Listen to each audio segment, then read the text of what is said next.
Bonjour à tous, j'espère que tout le monde va bien et que vous passez une belle été. On va continuer l'étude des saintes plaies de Jésus. On est rendu au chapitre 6.4. On va parler de l'ostension du crucifix. Commençons avec un signe de croix. Au nom du Père, du Fils et du Saint-Esprit. Amen. Il ne saurait être question ici d'écrire une iconographie, même brève, de la croix ou du crucifix. On comprend facilement que pendant les 3 premiers siècles du christianisme, qui furent des siècles d'incessantes et atroces persécutions pour les chrétiens, il était impossible d'exhiber une image du Christ en croix. Sinon, ils étaient persécutés. Mais dès que la paix fut rendue à l'Église, au IIIe siècle, avec Constantin, déjà les voûtes des absides s'ornent de grandes croix, et rapidement le signe du chrétien, le signe de la croix, se rencontre partout et s'installe partout, même souvent sur les monnaies et les armoiries du roi, des États et des familles. La représentation du Christ en croix devient générale dans les églises, les foyers, le long des routes, comme qu'on voit jusqu'au Xe et XIe siècle.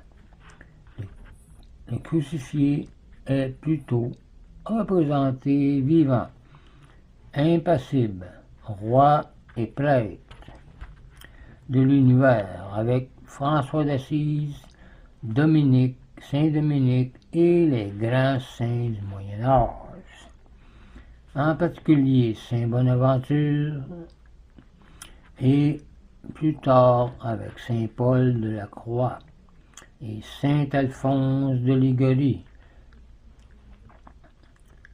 Les dévotions à la Passion se fait plus tendre et plus réaliste. On veut voir un Christ souffrant et mort pour nous. Ce courant se prolongera jusqu'à nos jours, jusqu'à l'artiste s'abandonnant à son génie propre. Voir le Christ dans l'art français par le Père Doncoeur. Je vous mettrai ça en référence. De même, un volume ne suffirait pas à exposer le culte rendu par l'Église à la croix, au Saint Crucifix, tant en Orient qu'en Occident. Je ne veux rappeler que quelques pratiques qu'il importe plus particulièrement de conserver ou de remettre en gage. Premièrement, le port d'un crucifix sur soi. Deuxièmement, l'ostension du crucifix dans les foyers, les écoles, les hôpitaux, afin qu'on s'en souvienne de lui partout. Le long des routes, partout où c'est possible et convenable. Troisièmement, l'usage fréquent du signe de la croix, qui chasse les démons. Quatrièmement, l'exercice du chemin de croix sans l'imposer. La sacrée congrégation pour le culte divin vient de proposer une très heureuse et très enrichissante rénovation de cet exercice. Et cet acte de magistère de l'Église démontre en même temps l'importance que l'Église attache à cette pratique de dévotion des saintes plaies et de la croix. Signalons à ce propos l'excellent livret du père Jean-Joseph Lemire, Capucin, voir le chemin de la croix renouvelée. Point 5. La diffusion de l'authentique portrait de Jésus, imprimé sur le Saint-Suaire. Qu'est-ce que ça dit? L'unanimité des savants croyants, ou non, est définitivement faite sur le caractère absolument miraculeux et sur l'authenticité du Saint-Suaire, conservé actuellement dans la cathédrale de Turin, en Italie. De même, sans engager toutefois leur infaillibilité, de nombreux papes ont exprimé clairement leurs pensées sur le sujet. Citons-en quelques-uns. 1.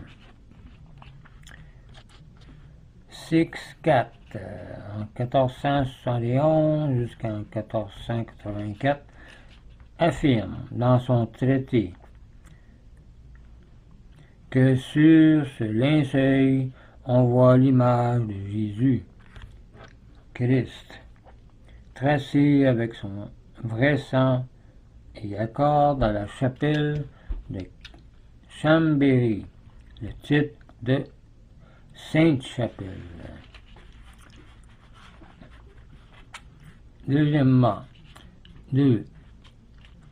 Jules II, en 1503 jusqu'en 1513, écrit dans son bref du 21 avril 1506 qu'on ne doit pas seulement vénérer, mais adorer le linceul dans lequel notre Seigneur fut enveloppé, car c'est sa figure, et accorde pour la ville de Chambéry un office et une messe propre en l'honneur de la Sainte Relique, et en fixe la fête annuelle au 4 mai. 3. Léon X, en 1513 jusqu'en 1523, étend la fête du Saint-Suaire à toute la Savoie. Bref, le 17 octobre 1514. Quatrièmement, il y a Clément VII, en 1523 jusqu'en 1534, délègue un cardinal légat pour vérifier si le Saint-Suaire, d'après l'incendie du 4 décembre 1532, est bien le même que celui d'avant l'incendie. 5. Il y a Grégoire XIII, en 1572 jusqu'en 1585, concède à tous les États du duché de Savoie en deçà et en delà des monts la fête du 4 mai et accorde une indulgence plénière à tous les fidèles qui assisteront aux ostensions, voire bref 15 avril 1582. 6. Il y a Clément VIII plutôt, en 1592 jusqu'en 1605, autorise la fondation à Rome d'une archiconfrérie du Saint-Suaire et la construction d'une église du Saint-Suaire, pour le Saint-Suaire. 7. Il y a Benoît XIV, en 1740 jusqu'en 1758, écrit dans son livre le souverain pontife, mais prédécesseur, ont témoigné que la très insigne relique du Saint Linceuil, conservée dans la ville de Turin, est celle-là même dans laquelle le Christ Seigneur et roi a été enveloppé. 8. Pie VII, à deux reprises en passant par Turin, le 13 novembre 1804, pour se rendre au sacré de Napoléon Ier, et repassant par Turin à son retour à Rome le 21 novembre 1815, se prosterne devant le Saint-Suaire et l'essence acte d'adoration qu'il n'aurait pas accompli s'il avait cru vénérer une simple peinture. Donc, il faut adorer le Saint-Suaire et non juste vénérer. 9. Léon XIII, examinant en 1898 les photographies merveilleuses du Saint-Suaire réalisées par Secondo Pia, voit dans cet événement providentiel un moyen approprié au temps actuel de favoriser partout le réveil du sentiment religieux, même si c'est dur à regarder le Saint-Suaire. 10. Saint Pie X,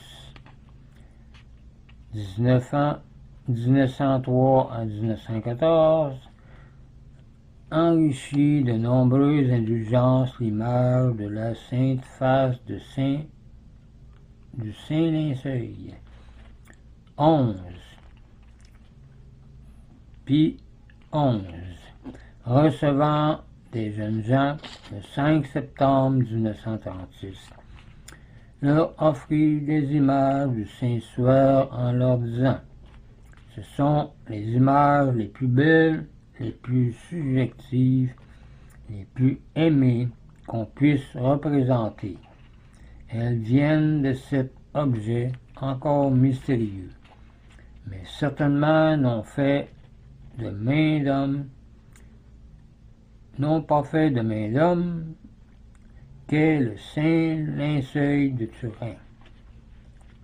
12.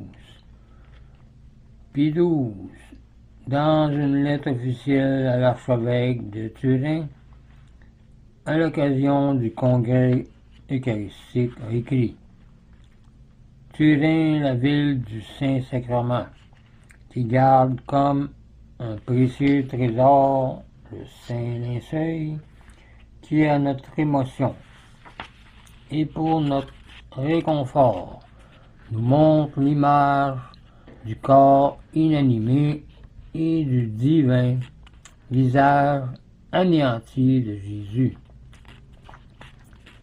13. Le pape Jean XXIII, recevant le 19 février 1959 un groupement international pour le culte du Saint-Suaire, a terminé son allocution sur cette relique en répétant d'une voix très forte: il y a là le doigt de Dieu et non de l'humain. 14. Le pape Paul VI, le 4 juin 1967, au cours d'une homélie prononcée à Saint-Pierre, a dit: tous les artistes se sont efforcés d'exprimer le divin visage de Jésus. Aucun ne nous satisfait. Seule l'image du Saint Linceuil nous révèle vraiment peut-être le mystère de cette figure humaine et divine. Prions.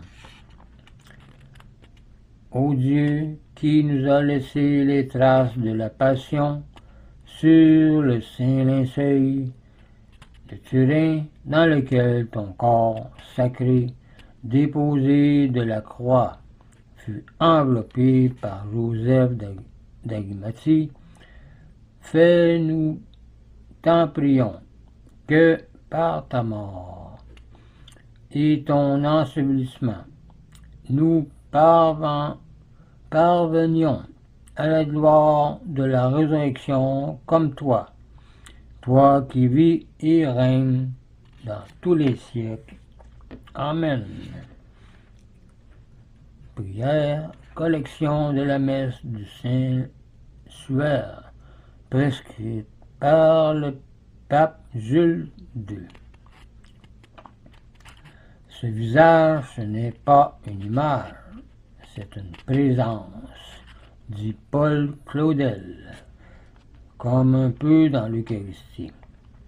Puisque Jésus crucifié nous a laissé son vrai portrait, aucun crucifix, fût-il l'œuvre du plus grand artiste, ne saurait avoir à nos yeux la valeur du Saint-Suaire, car c'est le visage de Jésus crucifié, le plus précieux témoin de la passion et de la mort du Christ, l'empreinte indélébile du visage et de tout le corps de Jésus lorsqu'il ressuscita, puis mis au tombeau.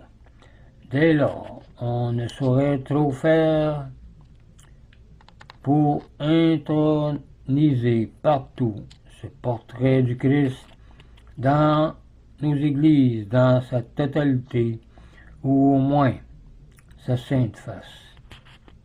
On connaît même le geste de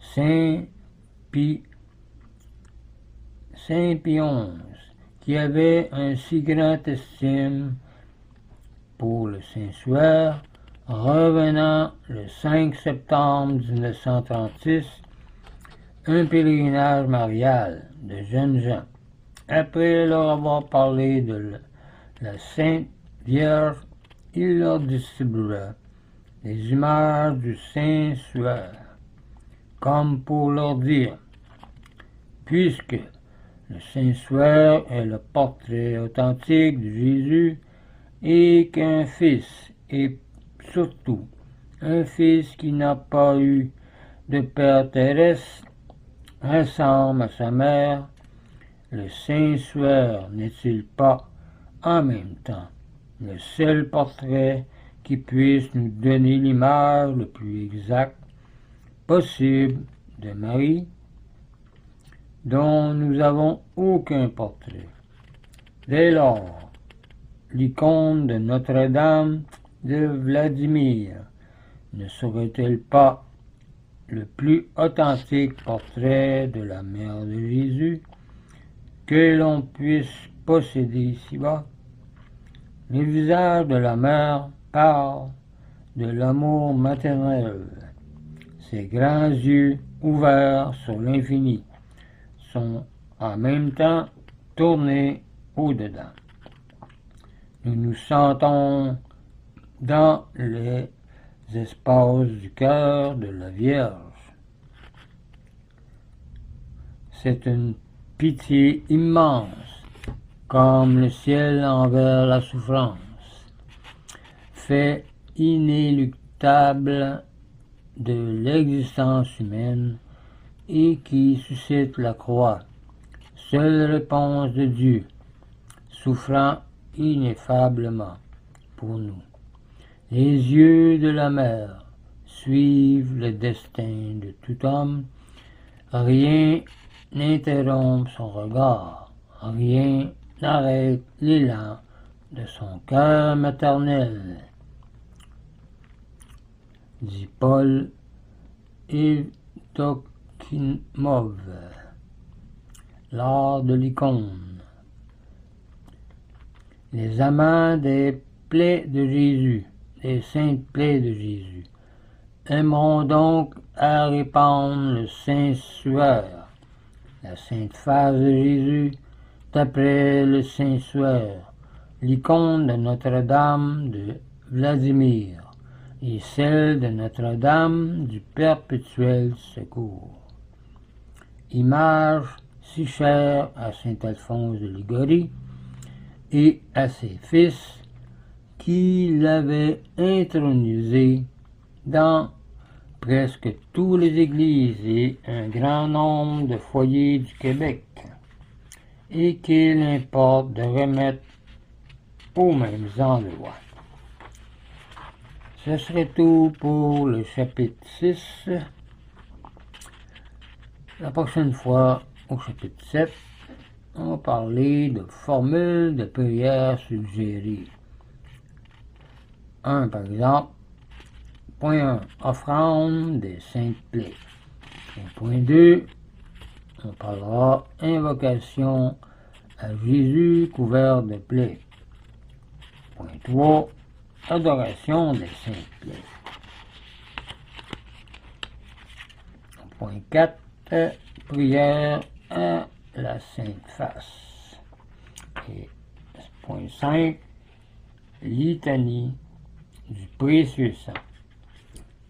Donc, je vous laisse là-dessus, je vous dis au revoir et union prière.